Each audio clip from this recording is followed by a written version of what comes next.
चले चलिए कि चलना ही दलीले कामरानी है, जो थक कर बैठ जाते हैं वो मंजिल पा नहीं सकते। नमस्कार, मैं हूं विजय त्रिवेदी और आपने देखना शुरू कर दिया है हमारा खास कार्यक्रम सत्य की विजय, यानी सिर्फ सच। यहाँ ना किसी का एजेंडा है ना हो हल्ला, 100% रिसर्च के आधार पर हम सिर्फ सच दिखाते हैं। हम इतने ताकतवर हो गए हैं कि कोई अकेला लड़ना नहीं चाहता। कांग्रेस और मोथा मिलकर जंगल राज लाना चाहते हैं मित्रों। ये मानिक के परिवार किसी के सामने झुकता नहीं है, किसी का बीटी नहीं है। त्रिपुरा को चाहिए डबल इंजन सरकार। पुरानी पेंशन स्कीम को लागू नहीं करने दे रही है ये भाजपा की सरकार।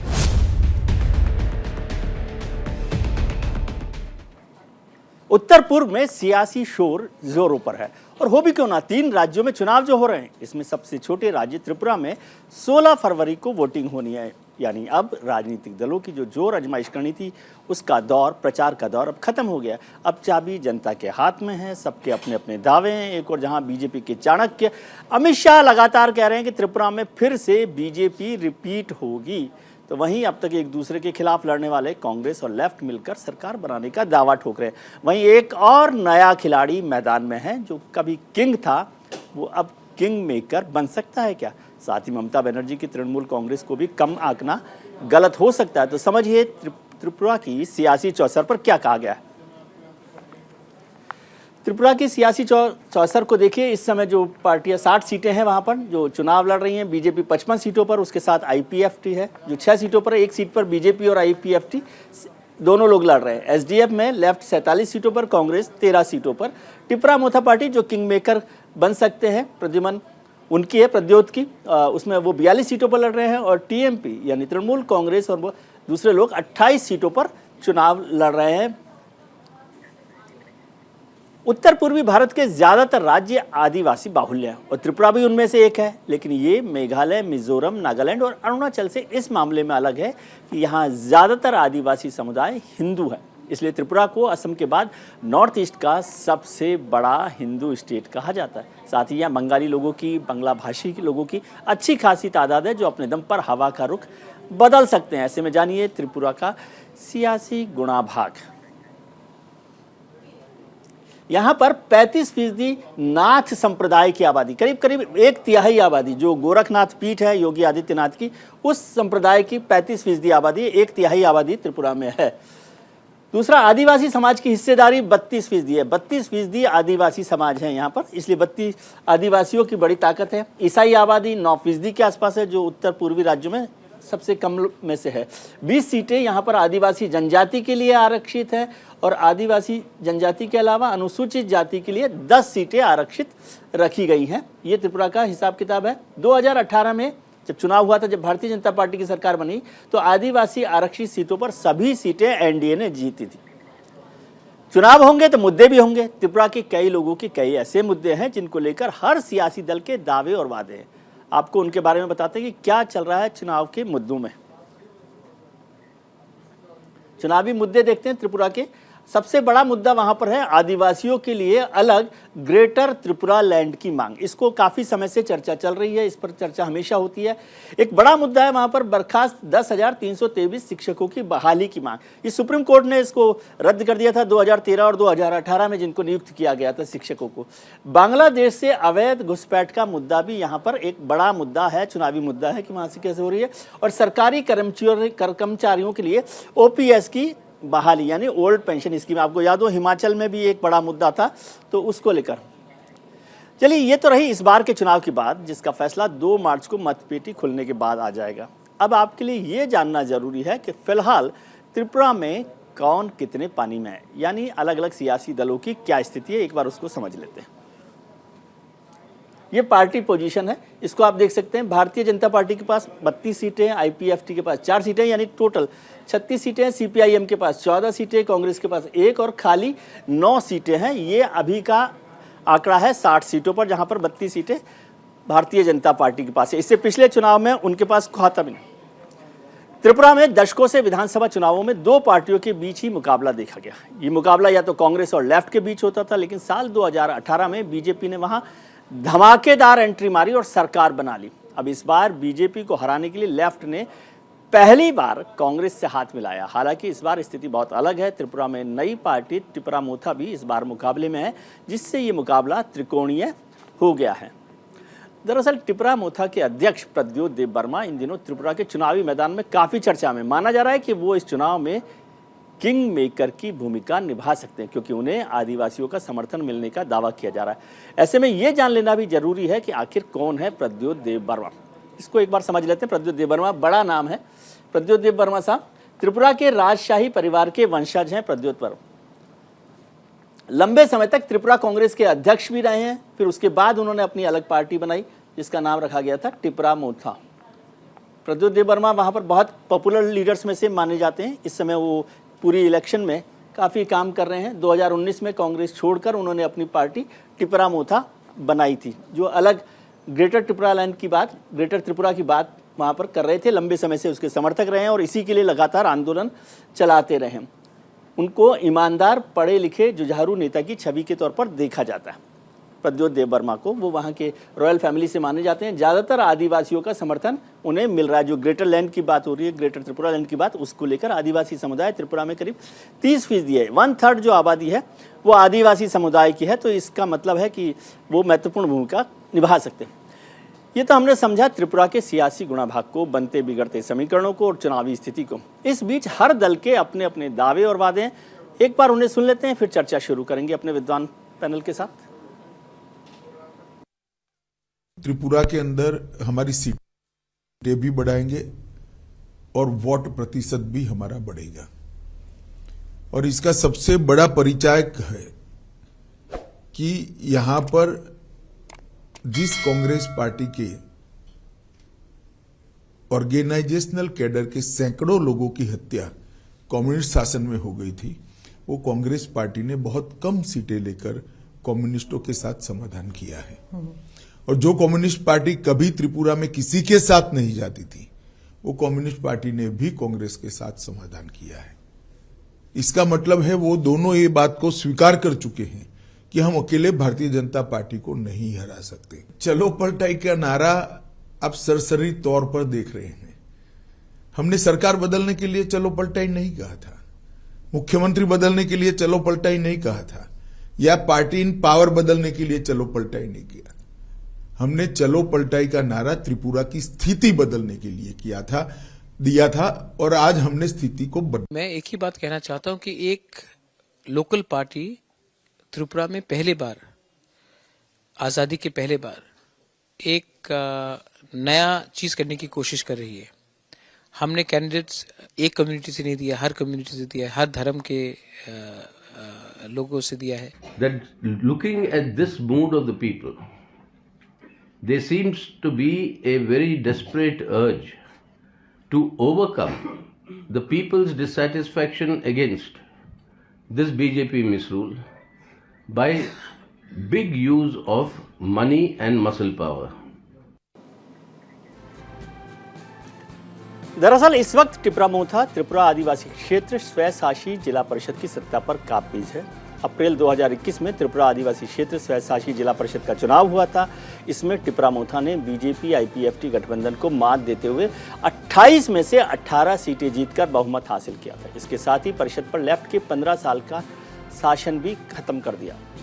ऐसे में सवाल उठता है कि त्रिपुरा में क्या इस बार किंग बनेगा किंग मेकर, या क्या दुश्मनों की दोस्ती यानी लेफ्ट और कांग्रेस मिलकर रंग लाएंगे, और क्या त्रिपुरा में इस बार बाजी पलटेगी। आज इसी मुद्दे पर चर्चा करेंगे। हमारे साथ जुड़ रहे हैं खास मेहमान समाजशास्त्री राजीव श्रीवास्तव साहब, कोलकाता से हमारे साथ जुड़ रहे हैं, जो त्रिपुरा की राजनीति को बेहतर समझते हैं। राजनीतिक विश्लेषक मेरे मित्र कार्तिकेय बत्रा हमारे साथ हैं, वरिष्ठ पत्रकार संजय मिश्रा और पिनाकी दास त्रिपुरा से, अगरतला से हमारे साथ जुड़ रहे हैं। पिनाकी, सबसे पहले आपके पास जाते हैं। ग्राउंड जीरो पर आप हैं और त्रिपुरा की एक एक सीट को बेहतर तरीके से समझते हैं। थोड़ा सा अपडेट बताइए मुझे, क्या हो रहा है? बाजी पलटने वाली है? ये कहना बहुत मुश्किल है, क्योंकि सभी पार्टीज अभी इसी पे लगे हुए हैं कि क्या हो रहा है, क्योंकि पब्लिक जो है वो एकदम चुप है, वो किसी तरह से बात नहीं कर रहे हैं, चुप है। हालांकि सत्ता में बीजेपी आईपीएफटी का ये क्लेम है कि उन्होंने डेवलपमेंट किए हैं और लोग डेवलपमेंट के लिए ये जो डबल इंजन है उसको वोट करेंगे। और ऑपोजिशन का जो मेन एलिगेशन है कि त्रिपुरा में बहुत वायलेंस हुआ है, करप्शन का कुछ खास सवाल नहीं है, पर वायलेंस को लेके ये कह रहे हैं कि यहाँ पे रूल ऑफ लॉ नहीं है और डेमोक्रेसी को बचाने के लिए सीपीएम और यानी या हम बोले तो लेफ्ट फ्रंट और कांग्रेस जो है, जो हमेशा अपोजिट पोल में रहे, तो वो लोग एक साथ आए हैं to revive democracy and rule of law Tripura में। टिपरा मोथा को कैसे देख रहे हैं पिनाकी? टिपरा मोथा आपने बताया द किंग में बी द किंग मेकर, सभी का यही विस्पर है त्रिपुरा में, क्योंकि आप अगर देखें तो 20 सीट्स में टिपरा मोथा बहुत ही स्ट्रॉन्ग पोजीशन पे है। जो एसटी रिजर्व सीट है, जनजाति के रिजर्व से, साथ ही साथ 7 से 8 सीट में डिटरमाइनिंग फैक्टर जनजाति लोग हैं, क्योंकि त्रिपुरा में जो कॉन्स्टिट्यूंसीज है छोटे छोटे कॉन्स्टिट्यूंसीज है, इसमें हर एक वोट का अहम रहता है और बहुत सारे सीट पे है 100 से कम वोट में भी डिटरमाइनिंग फैक्टर हो चुके हैं त्रिपुरा में। एक वोट में ऐसे हुआ है 3 सीट्स में एक वोट का डिफरेंस है, तो आप समझ सकते हैं कितना। वैसे भी बहुत छोटी विधानसभा सीट्स हैं तो उसमें बहुत मुश्किल काम होता है किसी भी चीज को एनालाइज करना। राजीव श्रीवास्तव साहब भी हमारे साथ हैं। कार्तिकेय, आपसे एक बार समझना चाहता हूं, फिर राजनीति पर बात समझेंगे राजीव जी से भी, और संजय मिश्रा भी हमारे साथ जुड़ गए हैं जो त्रिपुरा को बहुत बेहतर तरीके से जानते हैं और अभी तक सरकार के साथ भी महत्वपूर्ण भूमिका निभा रहे थे। संजय, पहले आप ही से समझ लेते हैं, फिर कार्तिकेय से तो बहुत एनालाइज करके समझेंगे। आपको क्या लग रहा है, बाजी पलटेगी? जिस नारे को लेकर भारतीय जनता पार्टी आई थी 2018 में, आज अमित शाह साहब ने बड़ा इंटरव्यू में कहा कि हम सरकार बदलने की बात नहीं करते, पलटने पर, त्रिपुरा को पलटने पर बात कर रहे थे, लेकिन त्रिपुरा पलट गया है क्या? देखिए, सेंस अलग है। पिछली बार जो चलो पलटाई का नारा था सरकार को बदलने का था जी, और सरकार जो बदली है उसने त्रिपुरा को बदला है जी, त्रिपुरा को ट्रांसफॉर्म किया है जी। आज त्रिपुरा वो नहीं है जी, जो 2018 में है जी। पिनाकी दा बैठे हुए हैं स्टूडियो से हमारे साथ जुड़े हुए हैं जी। इनको भी पता है कि सीपीएम के टाइम का त्रिपुरा कैसा था, आज के टाइम का त्रिपुरा कैसा है जी। सीपीएम के टाइम पे त्रिपुरा में मात्र 3% घरों में वाटर सप्लाई जो कनेक्शन है वो था।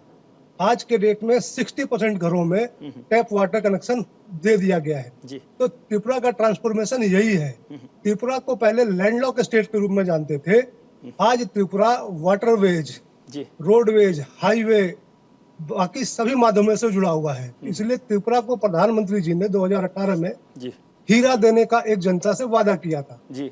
आज त्रिपुरा को हीरा प्लस मिल गया है जी, क्योंकि बांग्लादेश के साथ भी हमारी कनेक्टिविटी बढ़ी है।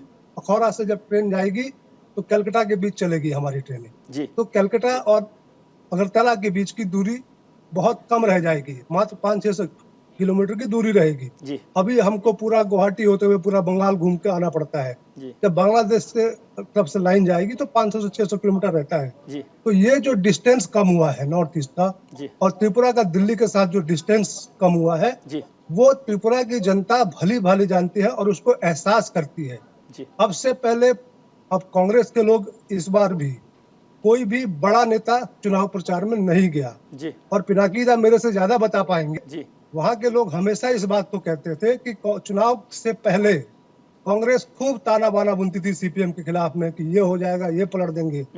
जब चुनाव होता था तो सीपीएम नेताओं के दबाव में कांग्रेस का कोई भी बड़ा नेता चुनाव प्रचार में पार्टिसिपेट नहीं करता था।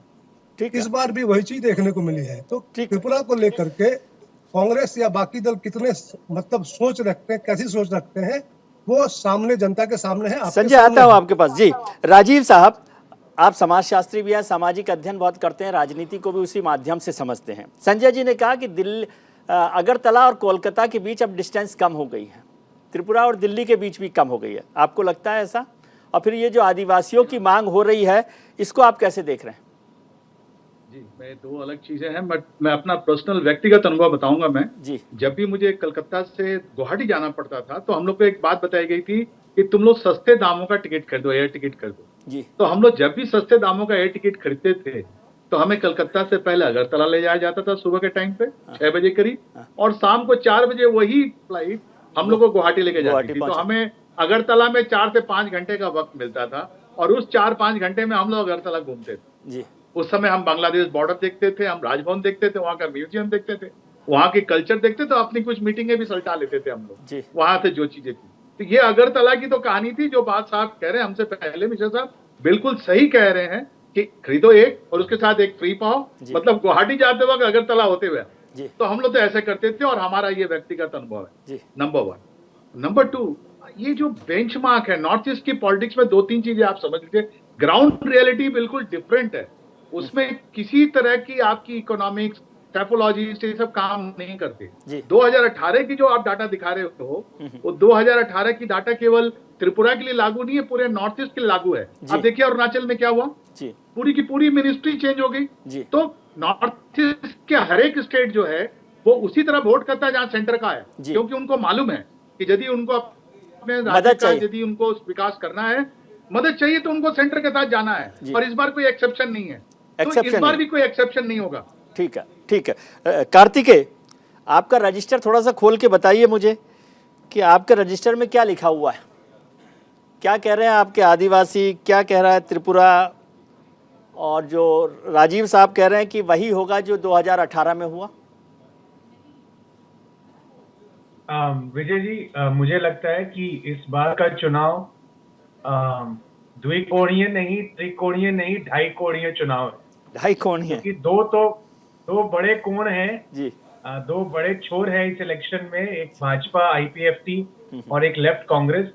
और जैसा कि बोला गया, तकरीबन 20 या थोड़ी सी ज्यादा सीटों पर एक नया प्लेयर प्रद्योत देव बर्मन, जैसा कि आपने बताया, त्रिपुरा मोता, वो अच्छे से कंटेस्ट करेंगे इस चुनाव को जी। और उनका रोल एक पोस्ट पोल सिनेरियो में बहुत अहम हो सकता है जी। अगर ये अलायंस करते बीजेपी या लेफ्ट कांग्रेस के साथ तो हो सकता है स्थिति एक तरफा हो जाती जी। लेकिन क्योंकि इनकी बात दोनों में से किसी एक जगह पे नहीं बनी जी। इस वजह से आज की स्थिति में वो 20 एसटी सीटें और जो आपने बताया जैसे कि 42 सीटों पे कंटेस्ट करें, क्योंकि उनका जो पूरा प्लैंक है, जो कोर प्लैंक है, वो तिपरा लैंड पर है। लेकिन उन्होंने बहुत बारीकी से इस बात का भी ध्यान रखा है कि वो जो इंडियन ट्राइबल पीपल हैं उनको भी एलियनेट ना करने किसी भी तरीके से। तो वो हर तरह से गेन करने की कोशिश कर रहे हैं और अंत में इस पर निर्भर करेगा कि वो कैसा परफॉर्म करते हैं। कांग्रेस और लेफ्ट की जहां तक बात है, वहां पर अरिथमेटिक तो अच्छा दिखता है, लेकिन केमिस्ट्री, क्या वो केमिस्ट्री काम करेगी? बीजेपी के पास प्रो इनकम्बेंसी एडवांटेज है, जैसा कि बोला गया कि यूजुअली नॉर्थ ईस्ट में जो भी पार्टी सेंटर में होती है उनके चांसेस बढ़ जाते हैं। अभी हमने मणिपुर में देखा, देखेंगे कि मेघालय में क्या होगा, बहुत अहम रहेगा मेघालय में भी देखना। लेकिन ऑफ कोर्स बीजेपी के पास वो इनकम्बेंट एडवांटेज है, लेकिन आप ये भी ना भूलें कि शायद त्रिपुरा पूरे देश में एक विरला राज्य है जहां पर रिवर्स माइग्रेशन हुआ है बीजेपी टू कांग्रेस एमएलए का, और ना केवल कांग्रेस बट बीजेपी के एमएलए टूटकर तिपरामोथा में भी गए, टीएमसी में भी गए हैं। दो आखिरी बातें कि इनमें से काफी लोग ऐसे थे जो कांग्रेस से ही आए थे, तो वो वापस उनकी घर वापसी हो गई। और दूसरी बात ये कि तृणमूल कांग्रेस 28 सीटों पर किसका वोट डेंट करती है? क्या वो बीजेपी का वोट डेंट करेगी या वो एंटी बीजेपी का वोट डेंट करेगी या दोनों का करेगी? इस पर भी काफी कुछ टिका होगा। तो ये सारे फैक्टर्स को अगर हम देखें तो चुनाव की दिशा इस समय बताना शायद थोड़ा मुश्किल है, क्योंकि मैं ग्राउंड पर नहीं गया, लेकिन मेरे लिए ये फैक्टर्स इंपॉर्टेंट रहेंगे। इन फैक्टर्स में ज्यादा जिसके पास लीड रहेगी ऑफ कोर्स वो इस इलेक्शन को निकाल जाए। जी पिनाकी सर, आप समझाइए, आप ग्राउंड जीरो पर हैं, कार्तिकेय कह रहे हैं कि वो ग्राउंड पर नहीं गए, तो वो बेहतर, आप ज़्यादा बेहतर समझा सकते हैं। दो शब्दों का इस्तेमाल किया कार्तिकेय ने, एक तो रिवर्स माइग्रेशन और दूसरा घर वापसी। संजय से भी इस पर पूछूंगा, लेकिन आप मुझे बताइए कि क्या लग रहा है, ये रिवर्स माइग्रेशन और घर वापसी का क्या फायदा होगा?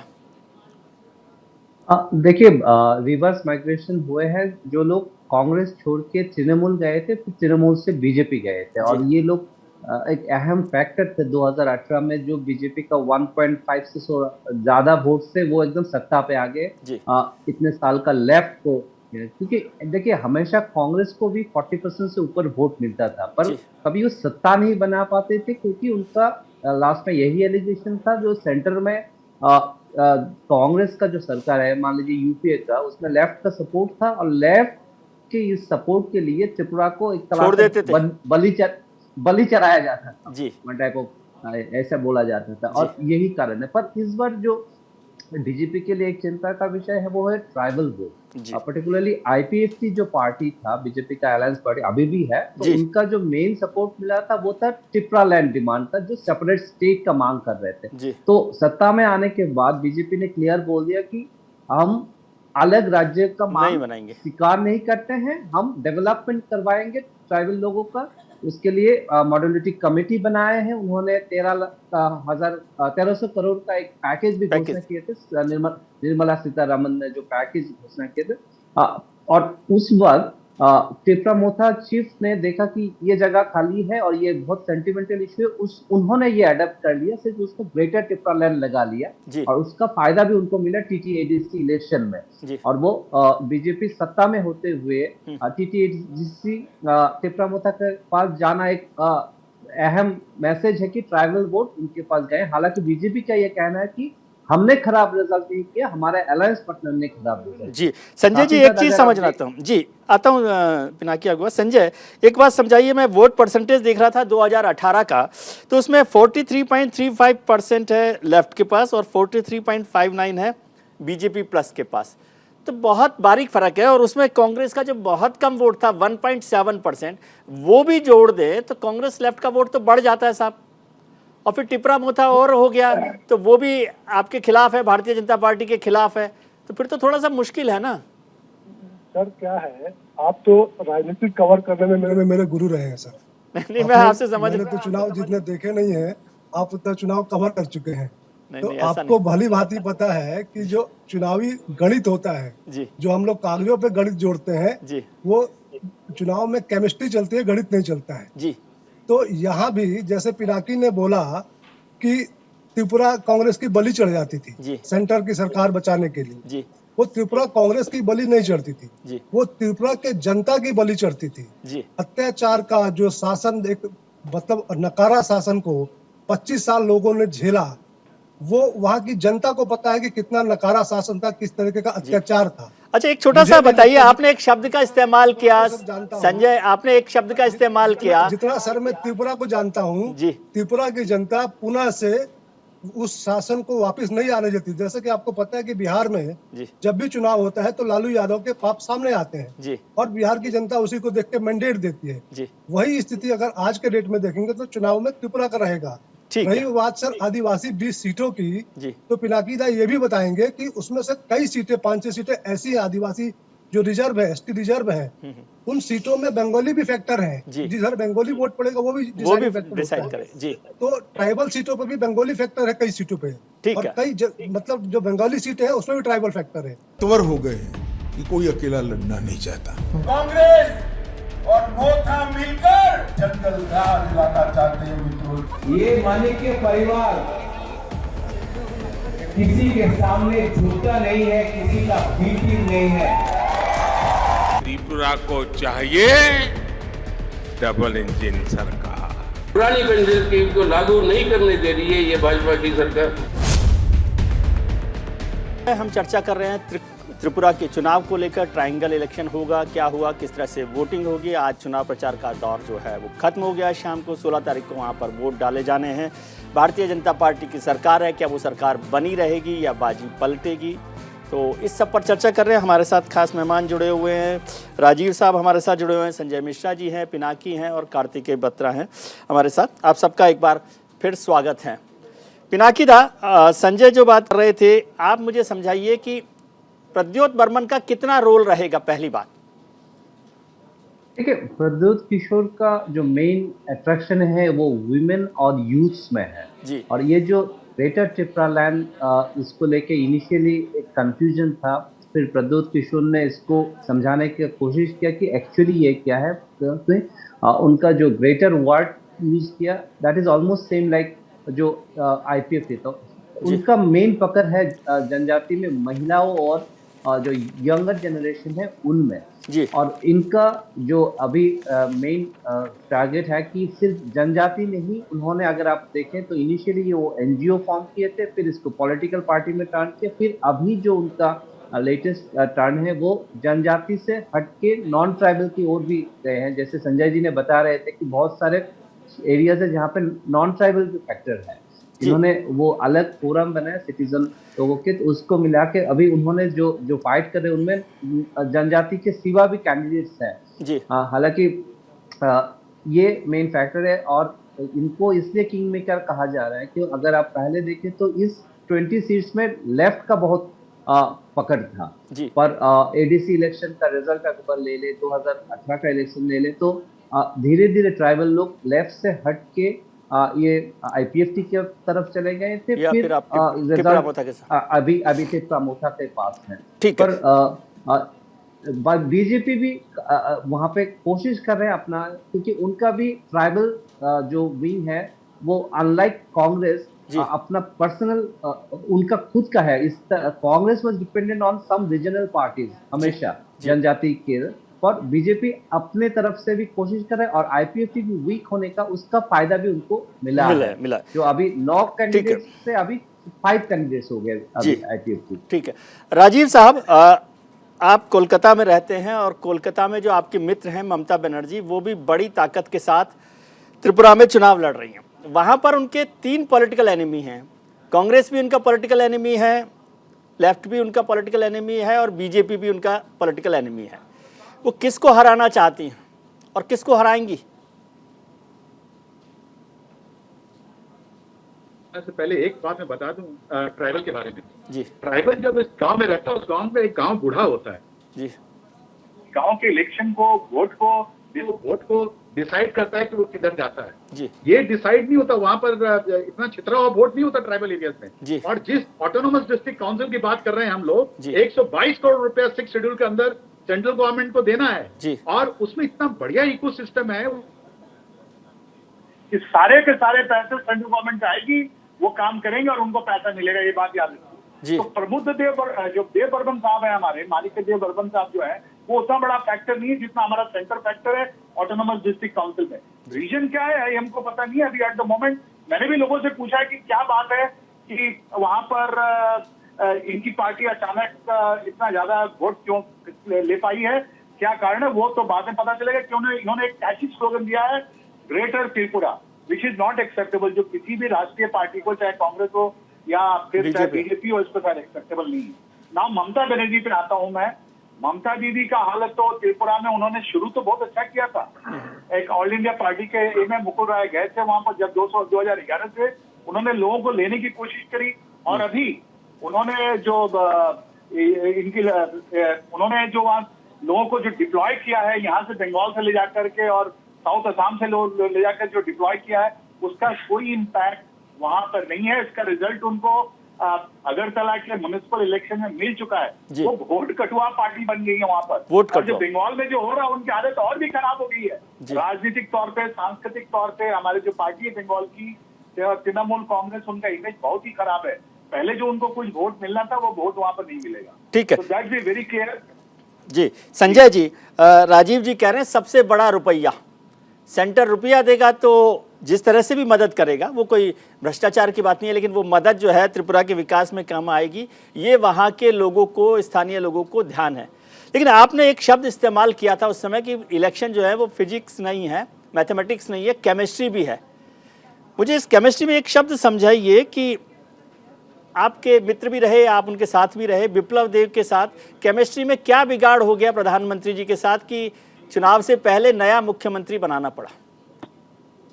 सर ये चुनाव से पहले नहीं है, ये आपको भी पता है कि चुनाव से पहले नहीं है जी। 9 महीने पहले हुआ है ये जी। और इस पे मेरे से ज्यादा प्रकाश आज केंद्रीय गृह मंत्री जी ने डाला है एनआई को इंटरव्यू में जी। उनका यही कहना है कि कोई भी पार्टी, राष्ट्रीय पार्टी अपने कार्यकर्ताओं का रोल निर्धारित करती है जी। स्टेट से नेता सेंटर में आते हैं, कभी कभी सेंटर से नेता स्टेट में भी भेजे जाते हैं जी।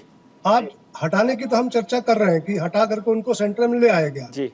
लेकिन विप्लव देव जी का जब 2018 से पहले स्टेट में भेजा गया था जी, तो उस समय भी 2016 में जब गए थे वो, तो उस समय उनके पास स्टेट में कोई दायित्व नहीं था जी, और स्टेट के कोई जाने चेहरा नहीं थे वो जी, उस समय उनको अपना जो मेंबरशिप का अभियान था उसका प्रमुख बनाया गया, उसके बाद 16 में अध्यक्ष बना दिया गया था। जी, तो त्रिपुरा की राजनीति के लिए वो नए थे, लेकिन उसके बावजूद भी जनता ने उनके ऊपर विश्वास किया, पार्टी के ऊपर विश्वास किया, केंद्रीय नेतृत्व पे विश्वास किया। तो पार्टी की एक प्रक्रिया है कि कार्यकर्ताओं को तैयार करना और उसको डिफरेंट रोल में लगाना। जी, तो विप्लव देव जी की जिम्मेदारी राष्ट्रीय स्तर पे आई है। त्रिपुरा के राजनीतिक इतिहास में ये पहला मौका है कि कोई छोटे से स्टेट से आकर के नेशनल पॉलिटिक्स में आ रहा है। जी, अब कभी हम लोग सोच सकते थे कि त्रिपुरा, तो हम लोग सुनते भी नहीं थे, लोग जबान पे नहीं लेते थे। जी, आज त्रिपुरा मेन स्ट्रीम में आ गया और चर्चा हो रही है। जी, उसकी देन कहीं ना कहीं भारतीय जनता पार्टी, प्रधानमंत्री नरेंद्र मोदी और विप्लव देव है उसके लिए। ठीक है। आज हरियाणा जैसे स्टेट को, जो बीजेपी के लिए एक बड़ा स्टेट है, यहाँ प्रधानमंत्री नरेंद्र मोदी वहाँ उनको प्रभारी संगठन मंत्री के रूप में काम कर चुके हैं, उस स्टेट में विप्लव देव जैसे व्यक्ति को दायित्व मिला है, ये कहीं ना कहीं उनके लिए सौभाग्य का विषय है। जी, और संगठन आज भी, जैसे गृहमंत्री जी ने कहा, उनके लिए बड़ी जिम्मेदारी राष्ट्रीय स्तर पर दी जाने वाली है। तो वो त्रिपुरा के लिए कहीं ना कहीं एक गर्व का बात है कि उनके स्टेट का आदमी, और इससे पहले भी केंद्रीय मंत्री के रूप में त्रिपुरा का पहला मंत्री प्रतिमा भौमिक को बनाया भाजपा ने। जी, तो त्रिपुरा के लिए कहीं ना कहीं बीजेपी ने गौरवान्वित किया है। अभी 5 लोगों को पद्म पुरस्कार, जी, हर साल एक व्यक्ति को पद्म पुरस्कार मिला है, इससे पहले मिलता नहीं था, जी, और वो भी जनजातीय लोगों को।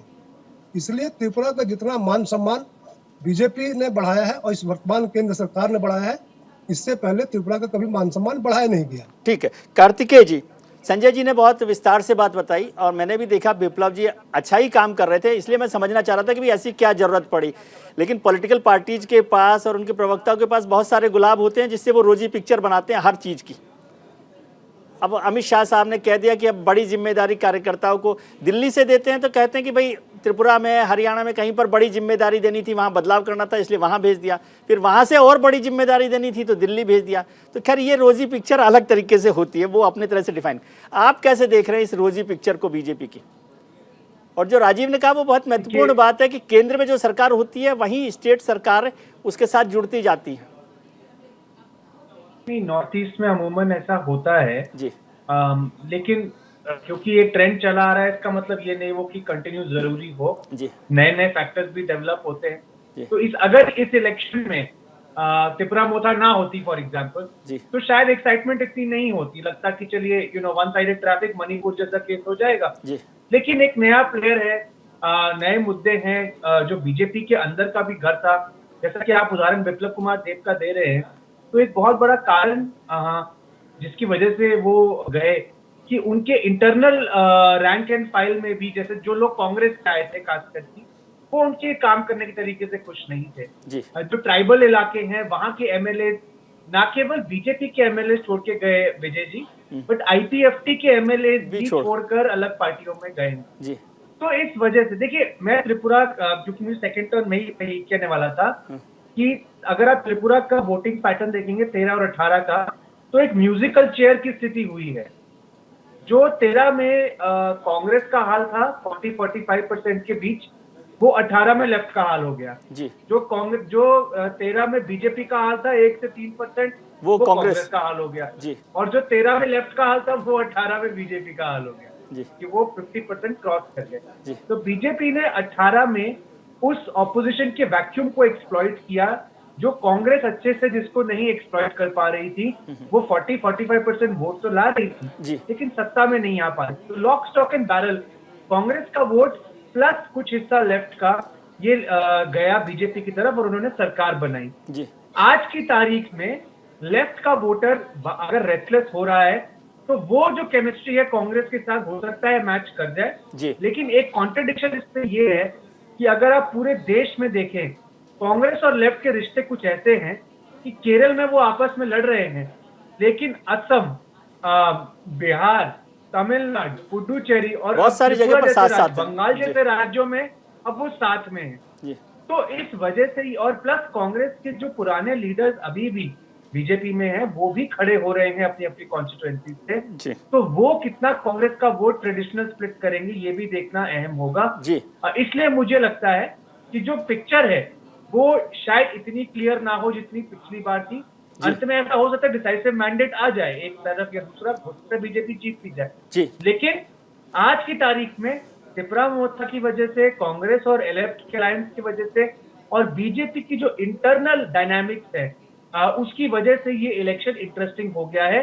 मैं भाजपा की सरकार को एक बात कहना चाहूंगा, केंद्र में भी, कि नॉर्थ ईस्ट के पॉलिटिक्स का जो मेन स्ट्रीमिंग हुआ है पिछले कुछ सालों में, उसके लिए उनको क्रेडिट है कि आज की तारीख में त्रिपुरा जैसे राज्य को भी आप जैसे मेन स्ट्रीम चैनल्स इतना तवज्जो दे रहे हैं। उसका एक बहुत बड़ा कारण ये है कि जिस क्लियर इंस्टिंक्ट के साथ बीजेपी ने नॉर्थ ईस्ट में अपना एक्सपेंशन किया है, उसके बाद इन राज्यों को इग्नोर करना अब हिंदी पट्टी के राज्यों में भी मुश्किल हो गया है। ये बहुत अच्छी बात है, लेकिन अब इलेक्शन में रिजल्ट क्या आएगा, ये जब तक ये नहीं सामने आता तब तक कुछ ज्यादा कह नहीं सकते। जी पिनाकी, मैं आपके पास आऊँ, लेकिन संजय जी एक सवाल मैं समझना चाहता हूँ, क्या आपको लगता है, क्योंकि आपने इतनी पॉलिटिक्स समझी है और प्रद्योत देव बर्मन को भी आप समझते हैं, क्या भारतीय जनता पार्टी की ये पॉलिटिकल मिस्टेक मानी जाएगी कि उनको साथ नहीं ले पाए? देखिए, प्रद्योत जी मेरे मित्र भी हैं, समझदार मित्र भी हैं मेरे जी, और उनसे पिनाकी को पता है कि हम लोगों की चर्चा होती है, पिनाकी भी चर्चा करते रहते हैं जी। तो राजनीतिक मतभेद और विरोध अलग विषय होता है, व्यक्तिगत जीवन में मित्रता एक अलग विषय रहती है जी। तो व्यक्तिगत रूप से प्रद्योत जी भी हमारे मित्र हैं जी, लेकिन आइडियोलॉजिकल रूप में जब हम आते हैं तो आइडियोलॉजिकल रूप में हम लोग एक एनिमी हैं जी। और जब आइडियोलॉजी की बात आएगी तो मैं अपने आइडियोलॉजी के साथ खड़ा हूँ, अपने नेता के साथ खड़ा हूँ, अपने नहीं, आपको लगता है कि उनको ले लेना चाहिए था साथ में, ऐसा आपको लगता है? देखिए, पार्टी का कोई भी लीडरशिप जो निर्णय लेती है बहुत सोच समझ के लेती है, और खासतौर से बीजेपी की जो वर्तमान लीडरशिप है, आप मेरे से ज्यादा जानते हैं कि एक एक चीज कैलकुलेट करके होती है जी। जो त्रिपुरा मोथा की जो चर्चा हम लोग कर रहे हैं, प्रद्योत जी को इमरजेंसी की चर्चा कर रहे हैं जी, हम लोग ट्राइबल वोट्स को देख रहे हैं जी। ट्राइबल आबादी 33% है जी, इसके विपरीत जो आबादी है वो 67% है। अगर 6-7% मुस्लिम समुदाय को निकाल दे उसमें जी, तो 60% जो आबादी है बंगाली ट्राइब आबादी है। बंगाली है ना। तो आप सर मेरे से ज्यादा जानते हैं इस विषय को कि कोई भी पोलराइजेशन अगर होता है तो उसका एंटी पोलराइजेशन भी होता है। ठीक, अगर ट्राइबल अगर सेंटिमेंट पे पोलराइज करेगा तो बंगालीज का भी सेंटिमेंट नजर आएगा जी। ग्राउंड पे है कि नहीं है मैं यहाँ से नहीं कह सकता, लेकिन ये ऐसा पॉलिटिक्स में होता है ठीक है कि सिर्फ एक व्यक्ति वो अपना सेंटिमेंट के और पोलराइज नहीं होगा, दूसरे छोर पे भी पोलराइजेशन होता है जी। तो अगर हम ट्राइबल पोलराइजेशन देखते हैं तो हमको बंगालीज का भी पोलराइजेशन देखना होगा। अगर बंगालीज का पोलराइजेशन होगा तो मैं कॉन्फिडेंट हूँ कि वो पोलराइजेशन बीजेपी के पक्ष में होगा, और उसमें सबसे बड़े अगर लूजर होंगे तो सीपीएम और कांग्रेस होगी। मेरे को जो लगता है, जो मैंने त्रिपुरा की जमीन देखी है और त्रिपुरा को लोगों को जो समझा है, बीजेपी की सरकार आ रही है, बहुमत की सरकार आएगी। लड़ाई जो वहाँ चुनाव की है वो मोथा और सीपीएम में है, अपोजिशन का स्पेस लेने के लिए, और उस स्पेस में भी मेरे को लगता है कि मोथा ही सेकंड नंबर पे आएगी, सीपीएम और कांग्रेस मिलकर थर्ड पे रहेंगी जी। पिनाकी, आपको समझ में आता है कि ये जो है टिपरा मोथा किसके साथ जा सकते पोस्ट पोल में? देखिए, उनका फर्स्ट जो डिमांड है वो है कौन रिटेन उनको देगा कि अलग राज्य का। जो मिश्रा जी बता रहे थे वो ग्राउंड रियलिटी है कि अगर कोई लीग के उनको देते हैं तो बंगाली सेंटिमेंट्स उससे हार्ट हो सकते हैं। इसीलिए कोई भी पार्टी, हालांकि कांग्रेस और सीपीएम बार बार कह रहे थे कि प्रद्योत से उनका बात हुआ है और सेकुलर डेमोक्रेटिक फ्रंट जो या यूनिटी जो बना है उसमें उनका राय था, पर वो हिमंत विश्व शर्मा के साथ भी 10 दिन तक वो चर्चा चली। हिमंत विश्व शर्मा हाल ही में बता रहे थे, तो रिटर्न कोई नहीं दे रहा था, इसलिए वो किसी के साथ नहीं जाए। वो आइडियोलॉजिकल कोई डिफरेंस का बात ही नहीं कर रहे थे। प्रद्योत किशोर से हमने खास यही सवाल लेकिन पोस्ट पोल में कैसे समझते हैं पिनाकी दा? ये प्री पोल तो बहुत तरह की बातें होती हैं। संजय जी जैसे लोग जो है बहुत जलेबियां खिलाते हैं सबको। पोस्ट पोल का बात ये है कि Pradyot has taken a total new set of politics, youth को लिया है जी। प्रद्योत ने कल भी कहा है कि सीपीएम के साथ जीवन भर नहीं जाएंगे, उनका पूरा खानदान सीपीएम के खिलाफ रहा है जी। अब इससे बड़ा इंडिकेशन क्या चाहिए आपको जी पिनाकी? और आज ही प्रद्योत ने एक वॉइस मैसेज दिए हैं मीडिया को और सारे इसको, तो उनका खास डायरेक्ट ये कहना है कि सब यूथ ये केयरफुल रहे कि बीजेपी वायलेंस कर सकते हैं, जिसमें प्रद्योत का जो यूथ फ्रंट है वो ट्रैप में आ सकते हैं, और बीजेपी को हराने के लिए वो सब झांसे में ना आए। और इससे पहले उन्होंने सीपीएम और कांग्रेस के अगेंस्ट में भी यही बोले हैं कि इनके टाइम भी है, और जो वायलेंस त्रिपुरा में चल रहा है, this is nothing new, this is what the BJP goons have inherent from the CPM particularly. और बीजेपी के साथ फाइट करने के लिए कांग्रेस और सीपीएम का जो आप बोल रहे थे, तो बड़े लीडर्स कांग्रेस का नहीं है। हम लोग पूछे थे तो उन्होंने हिमाचल का उदाहरण देके ये बता रहे हैं कि हम लोकल पे छोड़े हैं, हालांकि कांग्रेस और सीपीएम का मेन जो बड़े लीडर के आने से हारने का डर रहता है क्या कांग्रेस को वहां? वो पता नहीं, उनका कहना है कि हिमाचल में भी वही पैटर्न रहा हमारा, हम लोकल लेवल पे छोड़े हैं, और मेन जो उनका एम है वो है लोकल लेवल पे जो अपोजिशन था लेफ्ट और कांग्रेस का ग्राउंड लेवल पे, उन लोगों को मोटिवेट करना कि we have a bigger enemy, so to bring back normalcy and rule of law in Tripura, we have to fight BJP jointly जी। वो उनके लिए सबसे बड़ा चैलेंज है। ठीक है कार्तिकेय जी, आप कुछ जोड़ रहे हैं, लेकिन मैं एक सवाल समझना चाहता हूँ। आप बहुत पढ़ाई लिखाई करते हैं, मेरे को एक बात समझाओ। बीजेपी को आपने समझा, संजय जी ने अभी एक बहुत कमाल की बात कही कि जब अपोजिशन होता है तो वो एंटी थीसिस को भी काम में लेते हैं और उसको बहुत पॉलिटिक्स में काम में आता है, और बीजेपी ने इसको काम में लिया। दूसरी बात जो बीजेपी कहती है, खासतौर से नॉर्थ ईस्ट को देखें, कि जहाँ उनको बहुमत मिलता है वहाँ वो सरकार बनाते हैं, जहाँ उनको बहुमत नहीं मिलता वहाँ वो जरूर सरकार बनाते हैं। तो ये क्यों आप कंप्यूटर पर बैठ के सारा हिसाब किताब लगाते रहते हैं? पहला मैं आप हाथ इसलिए खड़ा कर रहा था ये बोलने के लिए जी कि त्रिपुरा मोथा जैसा पॉलिटिकल स्टार्टअप जी इलेक्शन जीतने के बाद कई कारणों की वजह से वो अगर अकेला पड़ा रहे तो हमेशा डर बना रहेगा कि कोई उसको कैनिबलाइज कर जाए जी।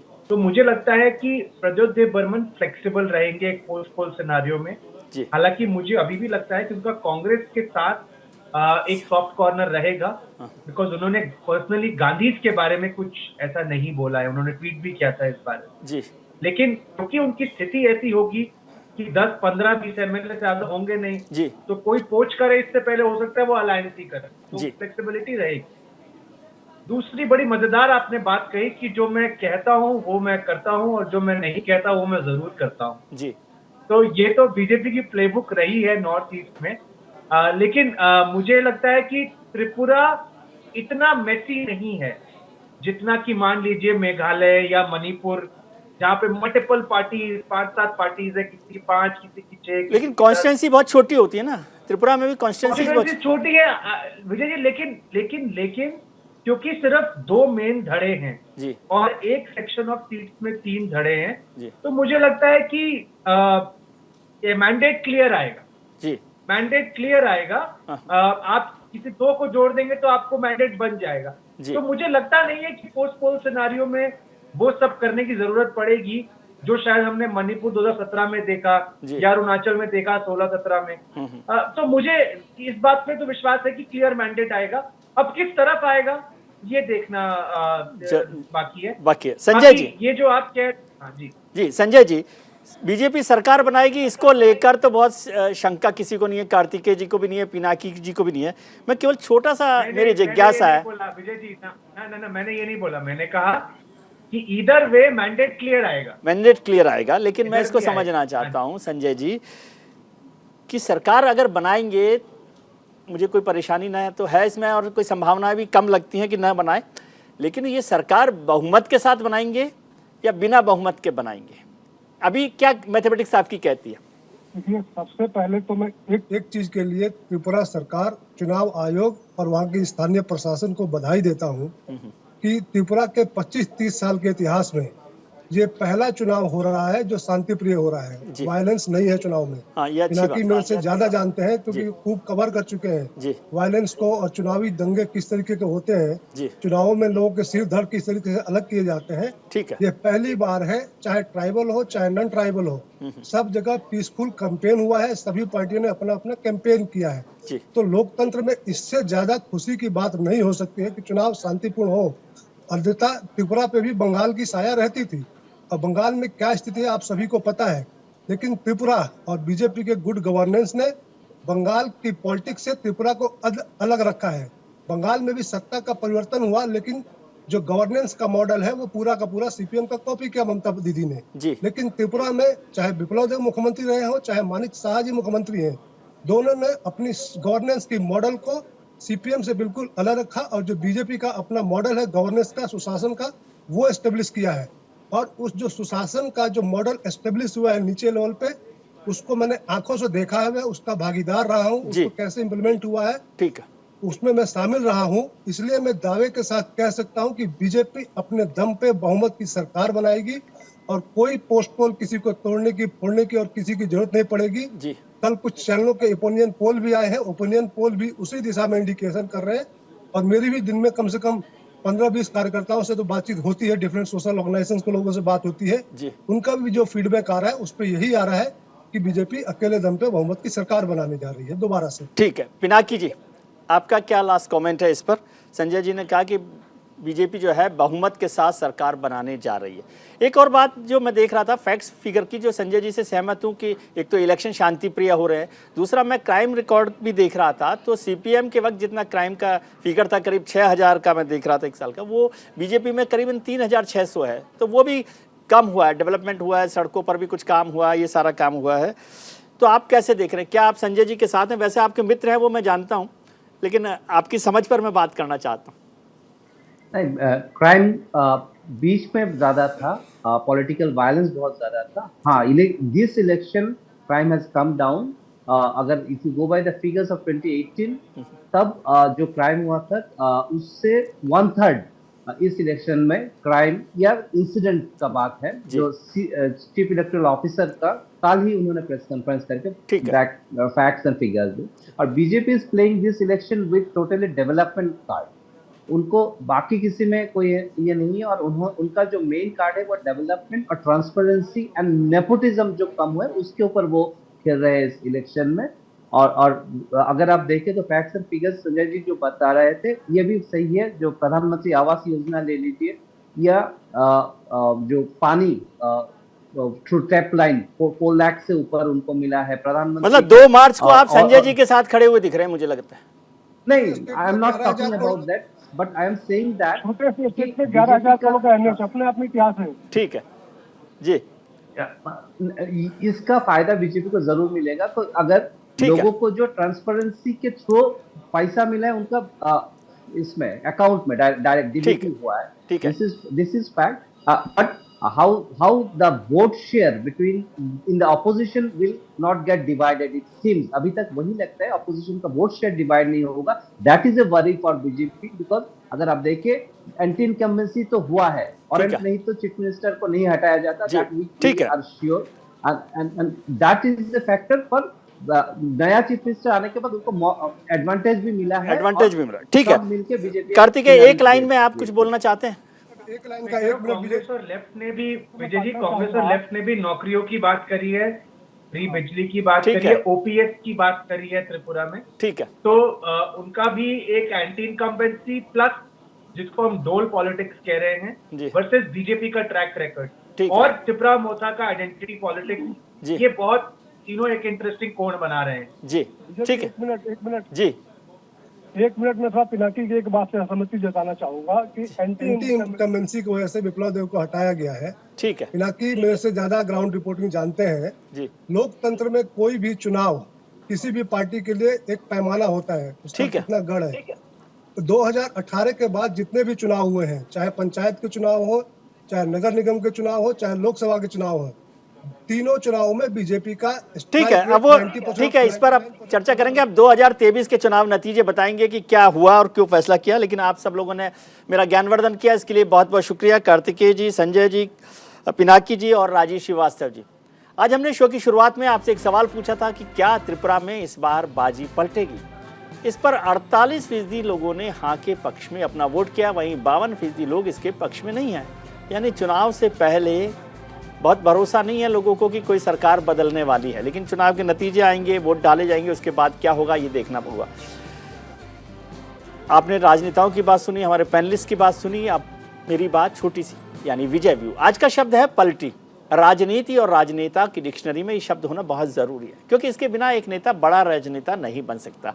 कब, कैसे और क्यों पलटना है, इसमें जिसमें महारत हासिल होती है वही असली राजनेता कहलाता है। तभी तो कभी बातों से, कभी वादों से, कभी इरादों से जिसमें पलटने की महारत होती है वही बड़ा राजनेता बनता है।